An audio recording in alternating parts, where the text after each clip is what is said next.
This matter,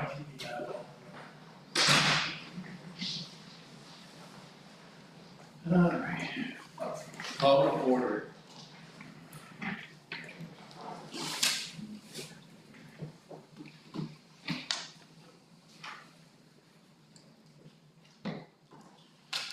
Town of Bay-Westfield Planning Advisory Committee would like to call to order the meeting of Monday, November the 3rd, 2025 at 7:30 p.m.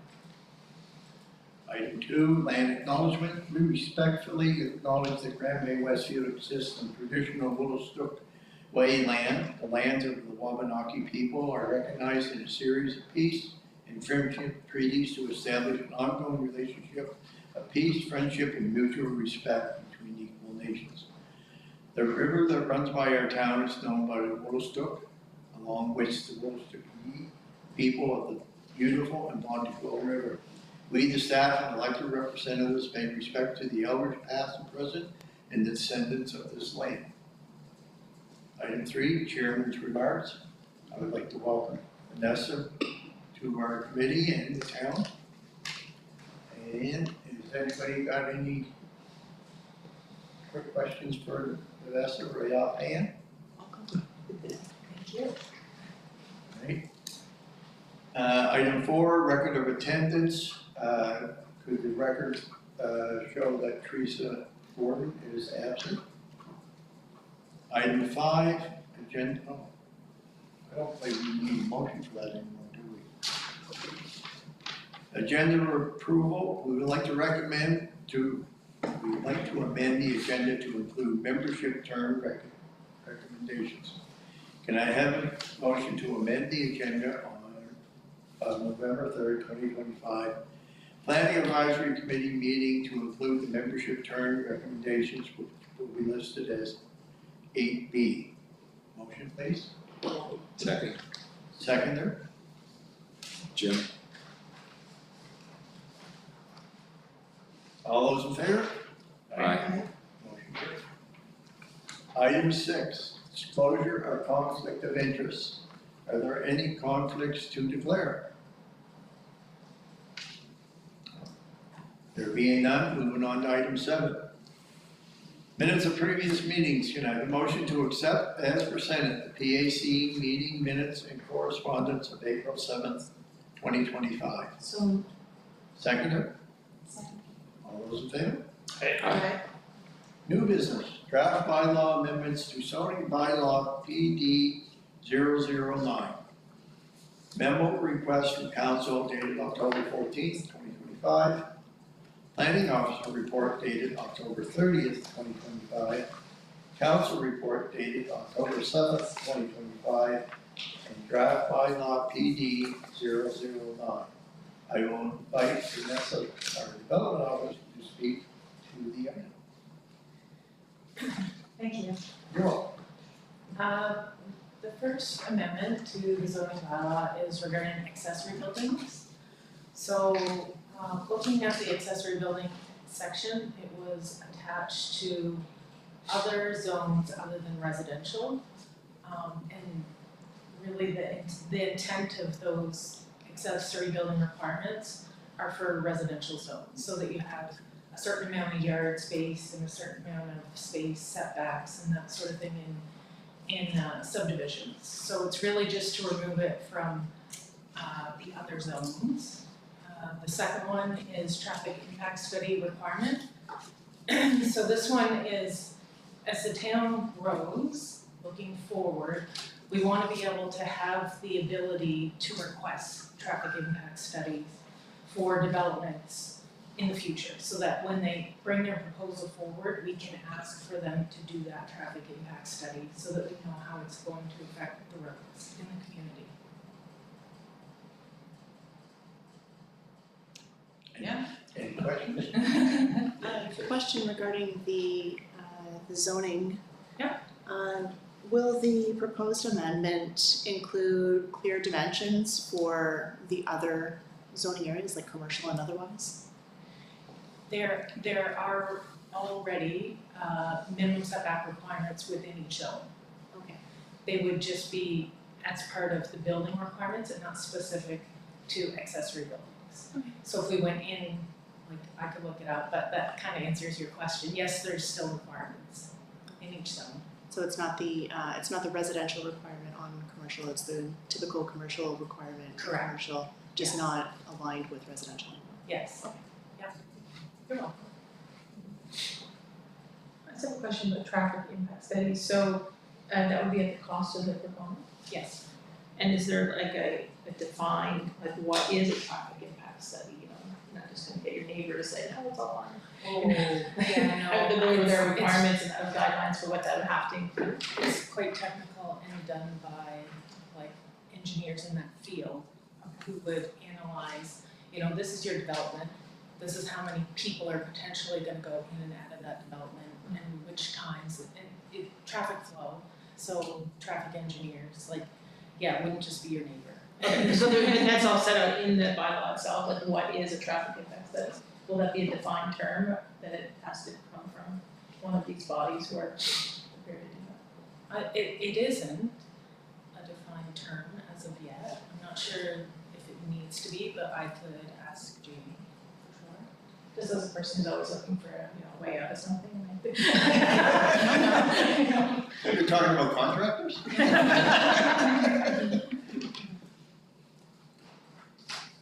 Yes. And I'm wondering about when we look at the traffic impact studies, are we going to have some of these results brought to us when we have some concerns raised by people in the community about an apartment building being put up, for example?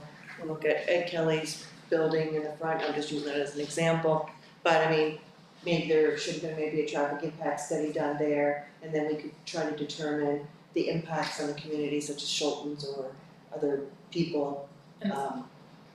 So I'm wanting to see, are those results gonna come back to the committee so that when the planning advisory committee is approving or denying an application, is that gonna be part of our plan?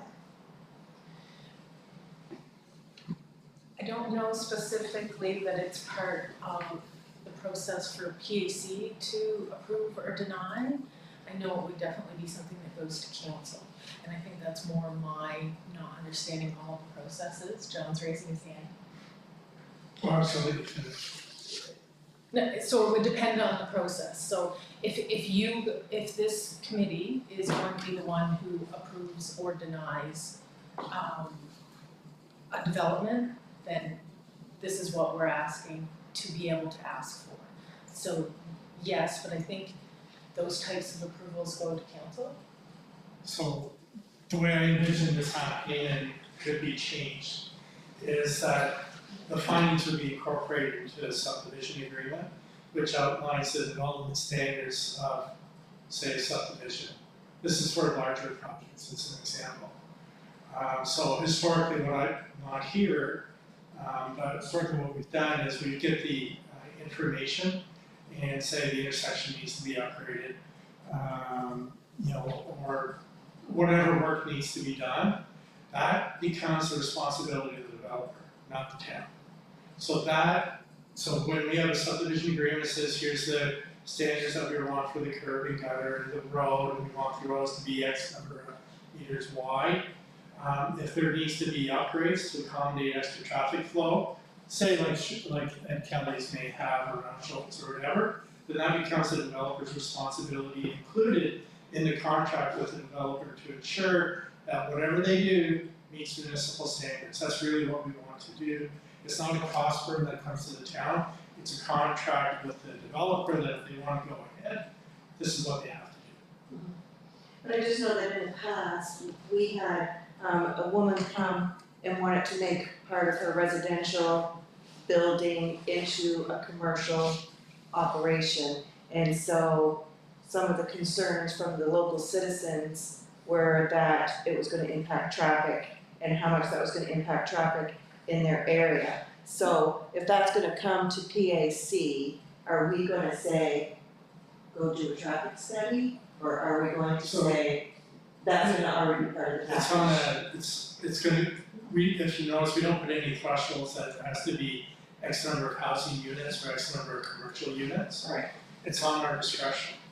So we're we're at the point, it's almost like a tipping point perhaps, in the sense that we did a traffic study, I think it was in May, I don't know if you've seen it, Vanessa. We did a traffic study in May. And we have had growth since the last one, which is in 2012, but we have not yet hit the upper threshold where we could be there. So the idea here is to introduce the traffic impact study, anticipating we're going to get that threshold. And now, now's the time to be proactive and start acting on it. I've not thought about bringing this to the PAC, do you approve subdivision agreements?